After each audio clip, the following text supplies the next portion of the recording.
माँ लक्ष्मी को कोटि कोटि नमन। राधे राधे। आप सभी के अपने चैनल अमृत अंश में आप सभी का स्वागत है। आज मैं आप सभी को अक्षय तृतीया की कथा सुनाने जा रही हूँ। कृपया कथा को पूरा जरूर सुने। आप सभी को अक्षय तृतीया की हार्दिक शुभकामनाएं। प्लीज चैनल को सब्सक्राइब, लाइक, कमेंट, शेयर करना ना भूलें। अक्षय तृतीया एक बहुत ही शुभ और महत्वपूर्ण तिथि है जो हिंदू धर्म में विशेष रूप से मनाई जाती है। उसे अक्षय इसलिए कहा जाता है क्योंकि इस दिन किए गए शुभ कार्य अक्षय फल प्रदान करते हैं। यह तिथि वैशाख महीने के शुक्ल पक्ष की तृतीया को आती है। इस साल अक्षय तृतीया 30 अप्रैल बुधवार को मनाई जाएगी।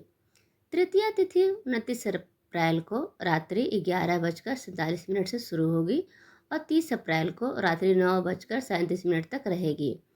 उदय तिथि के अनुसार अक्षय तृतीया का पर्व 30 अप्रैल को ही मनाया जाएगा। अक्षय तृतीया के दिन पूजा का विशेष महत्व होता है। इस दिन शुभ मुहूर्त में पूजा करने से विशेष फल प्राप्त होते हैं। 30 अप्रैल 2025 को अक्षय तृतीया की पूजा के लिए शुभ मुहूर्त सुबह 5:40 से दोपहर 12:18 तक है। अक्षय तृतीया की एक कथा के अनुसार प्राचीन काल में एक धर्मदास नामक वैश्य था।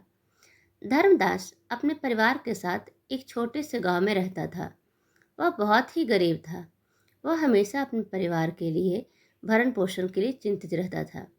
उसके परिवार में कई सदस्य थे।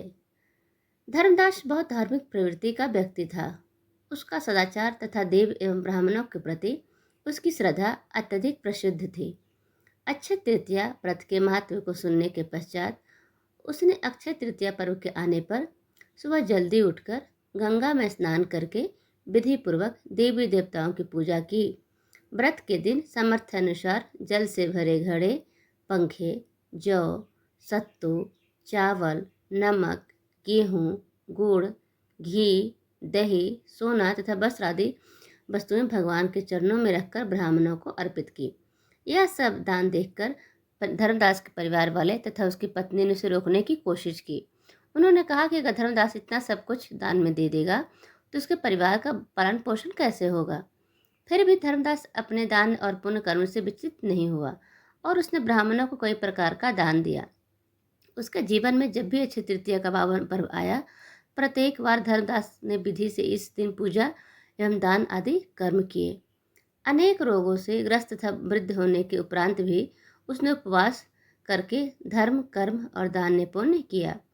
यही वैश्य दूसरे अगले जन्म में कुशावती का राजा हुआ। मान्यता है कि अक्षय तृतीया के दिन किए गए दान, पुण्य व पूजन के कारण वह अपने अगले जन्म में बहुत धनी एवं प्रतापी राजा बना। वह इतना धनी और प्रतापी राजा था कि त्रिदेव तक उसके दरबार में अक्षय तृतीया के दिन ब्राह्मण का वेश धारण करके महायज्ञ में शामिल होते थे। अपनी श्रद्धा और भक्ति का उसे कभी घमंड नहीं हुआ।